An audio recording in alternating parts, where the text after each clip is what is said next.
안녕하세요. 이번에 저는 입시 제도에 대한 말씀을 한번 드려보려고 합니다. 지금 수능이 가까이 와 있으니까 많은 분들이 입시 제도에 대해서 궁금해 하실 것도 같고요. 그런데 지금 초등학생 학부모라면 아주 먼 이야기다라고 생각하실 수 있을 텐데, 입시 제도가 바뀌면서 초등학교 때부터 준비해야 되는 내용들이 있거든요. 어머님들도 여러 언론을 통해서 이런 내용들을 보시고 좀 불안한 마음은 있는데 어디서부터 접근을 해야 될지 모르실 수 있을 것 같아서, 제가 많은 내용은 아니지만 꼭 필요한 내용들을 정리를 해서 전달을 드리려고 합니다. 예전 저희 때 같으면 수능을 보고 이제 대학을 들어가면 끝이었었는데, 그리고 이제 간혹 본고사라던 게 부활했던 시기가 있었었고요. 시기마다 조금씩의 차이가 있는데, 이번 아이들은 굉장히 큰 변화를 겪는 시점이거든요. 그래서 어느 정도 이 교육 쪽에 관심이 있으신 분이거나 종사를 하시는 분이라면 그분들도 이 흐름에 쫓아가기가 굉장히 힘든 상황인데, 만약 이쪽에 손을 놓고 계시다가 아이 때문에 관심을 가지고 보게 되시면 한두 번의 접근만으로는 파악하기 굉장히 힘든 부분이 있거든요. 그래서 그거를 조금 더 전문적이진 않더라도 내 아이에게 필요한 내용들만 정리를 해서 한번 전달을 드리면 어떨까라는 생각이 들어서 영상을 찍게 되었습니다. 일단은 지금 아이들은 저희 때와 다르게 정시, 수시 이렇게 해서 큰 시험 유형이 두 가지가 있거든요. 그래서 첫 번째 수시 유형은 수능 보기 전에 원서를 쓰는 방법이 있고요. 여기는 학생부 종합 전형이라는 것과 학생부 교과 전형이라는 게 있는데, 내신을 가지고 대학을 간다라고 생각을 하시면 될 거예요. 근데 이게 어느 정도 지금 축소되고 있는 분위기여서 이번 영상 하나로 다 완성되는 건 아니고요. 기본적으로 틀이 만들어져 있어야 그 다음에 들어오는 정보들을 가지고 이렇게 보완해 나갈 수 있는 것 같아요. 지금 교육부에서도 확정된 건 아니고요. 계속 이제 변화하고 있고 2022 개정 교육과정이 지금 들어가야 되는 시점인데, 학부모들과 쌍방향으로 이 제도를 개선할 수 있는 방법에 대해서 모색을 하고 있더라고요. 그래서 이런 제도들이 지금 초기에 들어가고 있는 거기 때문에 완벽하진 않고 아마 만들어가면서 개선돼야 될 부분들이 있는 것 같아요. 왜 계획을 세웠다고 해서 그걸 그대로 실천할 수 있는 게 아니라 중간중간마다 보완해야 될 점들이 있는데, 그거는 현장에 있는 학생들이나 학부모님들이 더 크게 느끼지 않나라는 생각이 들거든요. 그래서 기존의 체계가 잡혀져 있는 그런 입시 제도를 쫓아가는 거라면 이 정보들을 좀 몰라도 되는 거지만, 그게 아니라 우리 아이들이 조금 더 바르게 잘 살아갈 수 있도록 그런 틀을 같이 만들어 나간다는 생각에서 많은 관심을 가지고, 그리고 개선돼야 될 점들에 대해서 어머님은 알고 계셔야 건의를 한다거나 제안을 한다거나 하실 수 있는 거잖아요. 그래서 그런 큰 틀 같은 걸 만든다고 생각하시면 될 것 같아요. 제가 이렇게 길게 말씀드리는 것보다 제일 중요한 포인트들을 가지고 말씀을 드리도록 할게요. 첫 번째, 개정교육과정에 대해서 말씀을 드릴게요. 2015 개정교육과정 같은 경우에는 현재 아이들이 진행을 하고 있는 상태고요. 그러면 내년부터 시행되는 2022 개정교육과정의 가장 큰 차이점, 이런 건 뭐냐면 이제 고교학점제라는 거죠. 어머님들이 많이들 들어는 보셨을 거예요. 왜냐면 계속 이슈화 되고 있고, 문이과 통합에 대한 고교학점제 어쩌고 막 이야기가 나오고 있거든요. 그래서 제가 잠시 뒤 고교학점제에 대한 말씀을 드리는데, 일단 2022 개정교육과정에서는요, 이게 포인트가 뭐냐면 고교학점제를 시행하게 된 배경이 교육자 중심의 프로그램에서 학습사 중심으로 넘어가게 되는 거죠. 그래서 인문계라고 하는 일반고에서도 학년이 올라갈수록 수업을 듣는 아이들이 많이 줄어든다라고 해요. 그러면 단순히 이 아이들이 학습에 대한 결손만 문제가 되는 게 아니라 긴 기간 동안 학습을 하면서 무력감을 경험하게 된다는 거죠.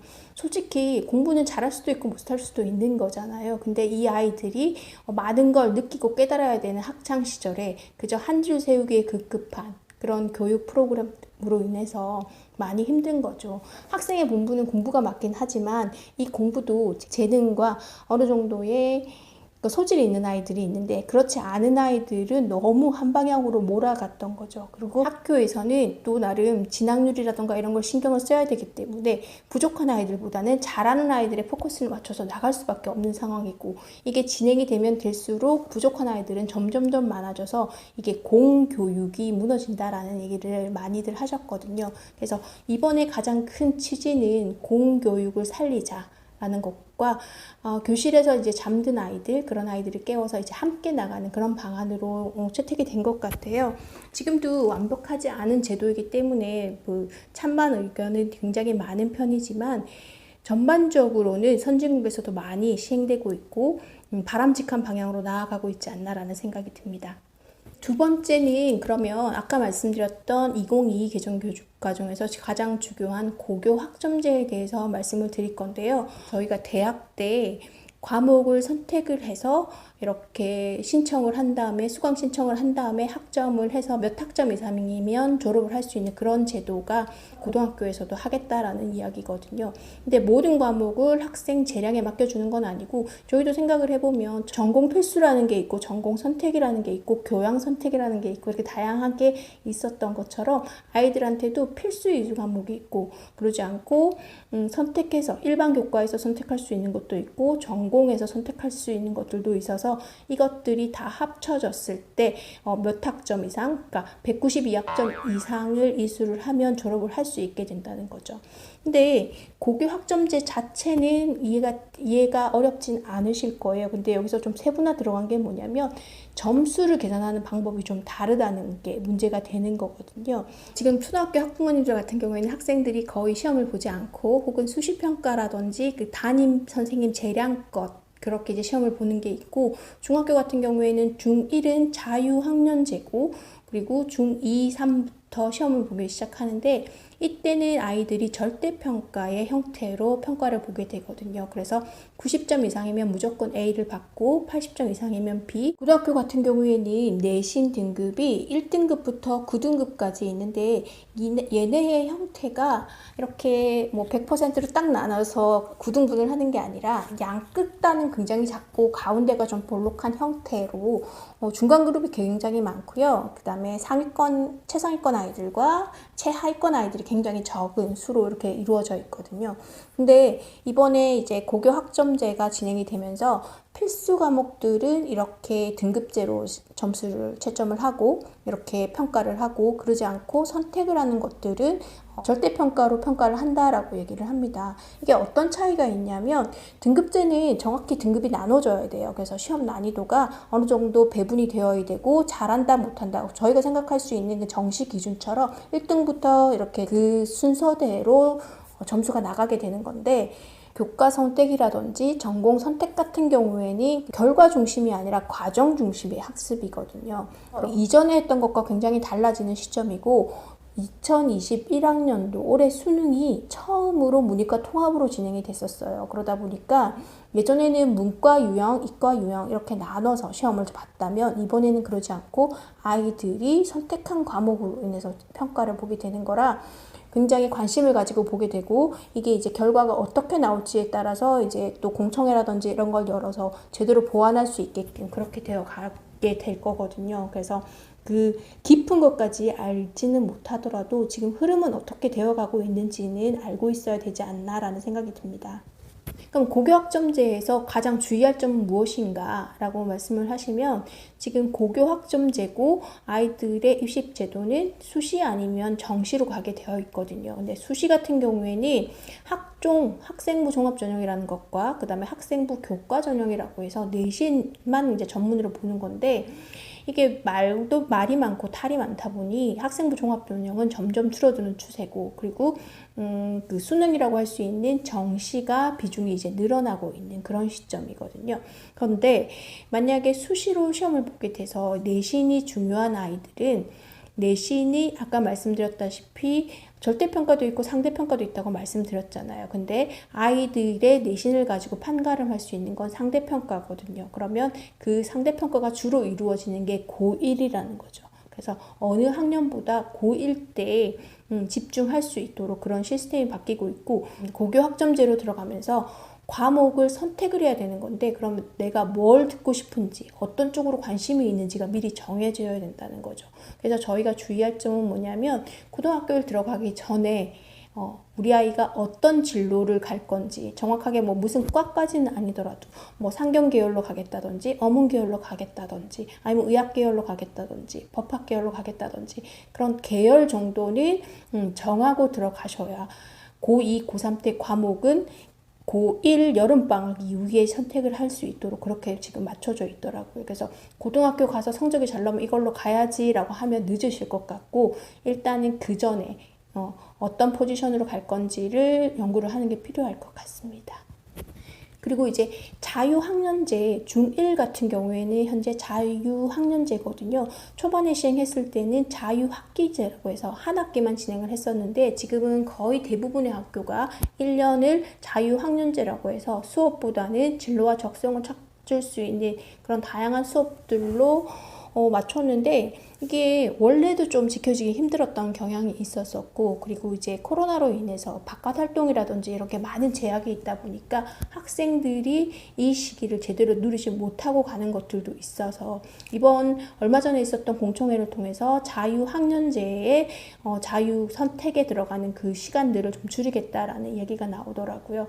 왜냐하면 초등학교 6학년과 중1 같은 경우에는 학습의 갭이 좀 상당히 있는 편인데, 이 1학년을 그렇게 어영부영 학습적으로도 활용하지 못하고, 그리고 나의 전공, 진로에 대한 파악도 하지 못한 채 지나치는 경우들이 있어서, 이거를 학습적으로 조금 더 보완할 수 있게끔 지금 변형을 하려고 하고 있더라고요. 중1 자유학년제 같은 경우에는 시간들이 좀 있고요. 이때 시험을 안 본다고 해서 어영부영 보낼 것이 아니라 나의 진로, 아이의 진로에 대해서 결정은 하지 않더라도 다양한 시도는 해야 된다고 생각이 들거든요. 초등학생 우리 아이들을 어떻게 준비를 해야 되냐라는 거죠.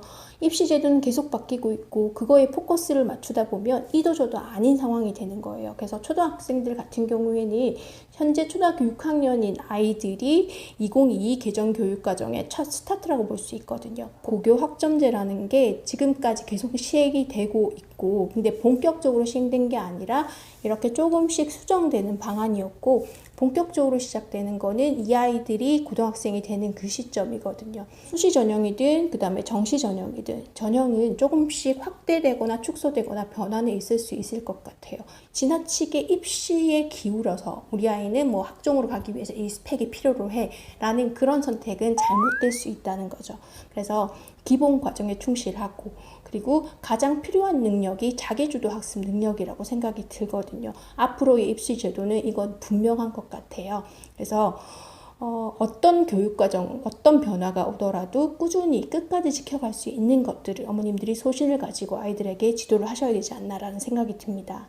그래서 앞서 말씀드린 입시 제도의 변화에 대해서 우리가 알아야 되는 이유는 어떻게 적응할 것인가, 적용할 것인가를 미리 알아보기 위해서였거든요. 기본 틀을 가지고 아이의 성장에서 발맞춰 나갈 수 있는 그런 것들을 찾기 위해 내용이었기 때문에, 혹시 제가 말씀드린 부분에 대해서 이해 안 되는 부분이 있다면 키워드, 그 단어 중심으로 메모를 해 두셨다가 검색을 해보시면 보다 분명하게 아실 수 있으실 것 같아요.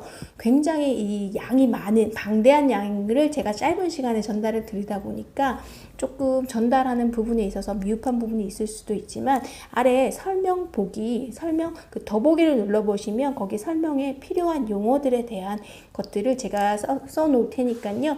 조금 더 자세히 알고 싶으신 분들은 그 단어를 가지고 접속을 해서 조금 더 살펴보시면 좋을 것 같습니다. 제일 중요한 건 지금부터 말씀드리는 건데, 우리 아이들한테 이렇게 바뀌는 입시 제도에서도 살아남을 수 있는, 변하지 않는 그런 것들을 시켜나가야 되는 거잖아요. 그러면 가장 우선순위가 무엇인지 그런 것들을 이제 고민해 봐야 될 것 같습니다.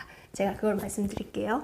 제일 중요한 거는 이 입시 제도의 변화는 공급자 중심의 학습에서 수요자 중심, 학생 중심의 학습으로 전환된다는 거거든요. 예전에는 학교에서 모든 과정을 정해주고 너는 따라와, 문과 아니면 이과만 너는 선택할 수 있어, 이렇게 되어 있던 걸 그러지 않고 학생이 주도적으로 내가 어떤 데 관심이 있고 호기심이 있으니 이렇게 강의를 듣고 싶고 그거에 대해서 깊이 있게 나아갈 수 있도록 나의 전공적 합성을 살려간다는 거죠. 그러면 제일 필요한 게 자기 주도 학습 능력인 거죠. 이거는 학원을 많이 다닌다고 해서 생겨날 수 있는 건 아니에요. 그리고 중학교 때부터 시도하시는 분도 있지만 일단 첫 단계로는 초등학교 때부터 시작을 하셔야 된다고 봐요. 초등학교 4학년 정도부터는 교과 과정이 조금 어려워지기 시작하거든요. 제일 처음 어려워지는 건 초등학교 3학년이지만 그때까지는 어머님의 손길이 좀 필요로 하고요.